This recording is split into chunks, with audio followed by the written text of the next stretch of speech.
Warahmatullahi wabarakatuh. Halo semua, perkenalkan nama saya Rama Sinta, merupakan mahasiswa dari Universitas PGRI Palembang dengan NIM 2021143515 dari kelas 1M. Baiklah, di video kali ini saya akan mempresentasikan materi tentang pendidikan dan lembaga pendidikan.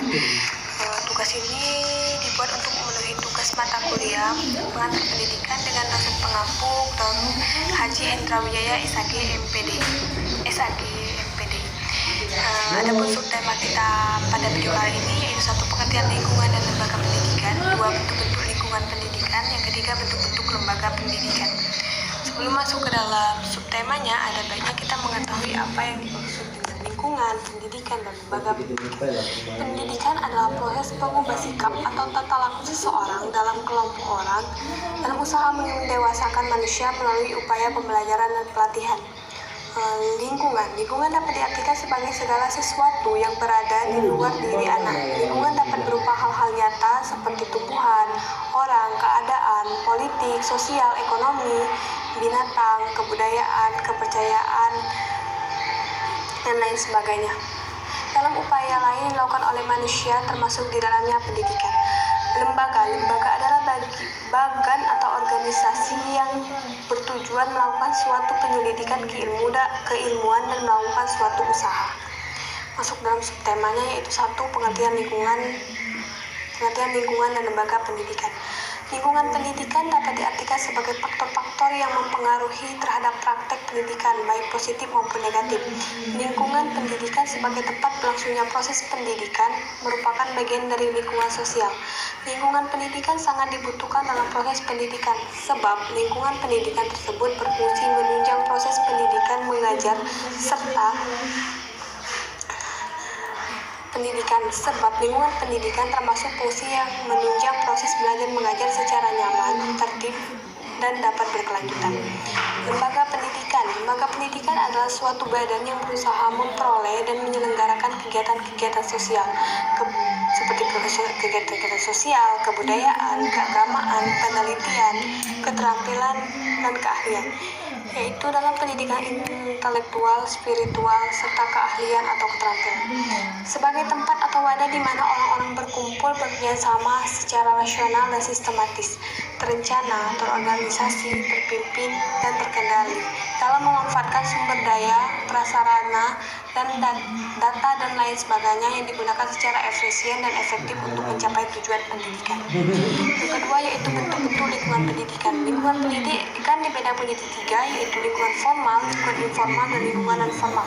1. Lingkungan formal atau lingkungan sekolah adalah proses pendidikan yang didapatkan di lingkungan sekolah yang membentuk kepribadian anak didik yang bertujuan utama untuk mencapai 3 faktor, yaitu aspek kognitif, aspek efektif, dan aspek psikomotorik.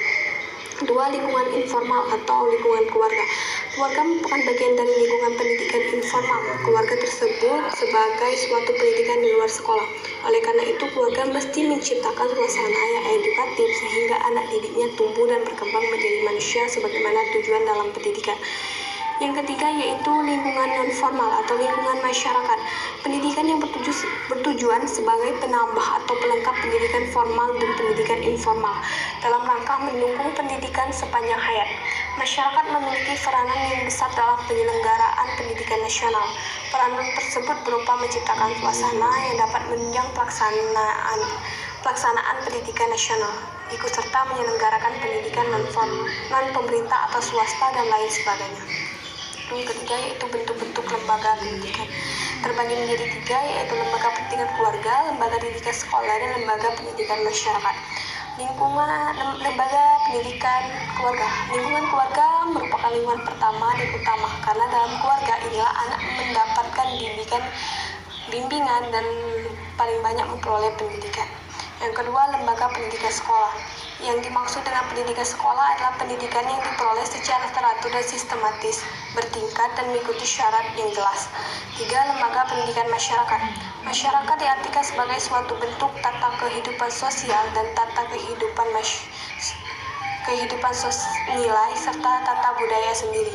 Pendidikan ini mempunyai ciri-ciri sebagai berikut, yaitu pendidikan diselenggarakan di luar sekolah, peserta didik perlu homogen, ada waktu belajar dan metode normal, serta evaluasi yang sistematis, Yang keempat yaitu sistem pendidikan bersifat praktis dan khusus.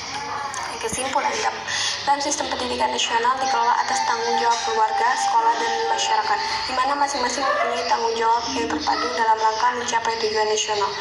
Warga sebagai lingkungan pertama bertanggung jawab memberikan dasar dalam menumbuh kembangkan anak sebagai makhluk individu sosial, asusila, dan religius. Sekolah bertugas mengembangkan potensi dasar yang dimiliki masing-masing individu agar mempunyai kecerdasan intelektual dan mental. Masyarakat memberikan anak kemampuan penalaran, keterampilan, dan sikap, juga menjadi ajang pengoptimalan perkembangan dari setiap individu. Mungkin itu saja presentasi dari saya, semoga bermanfaat. Wassalamualaikum warahmatullahi wabarakatuh.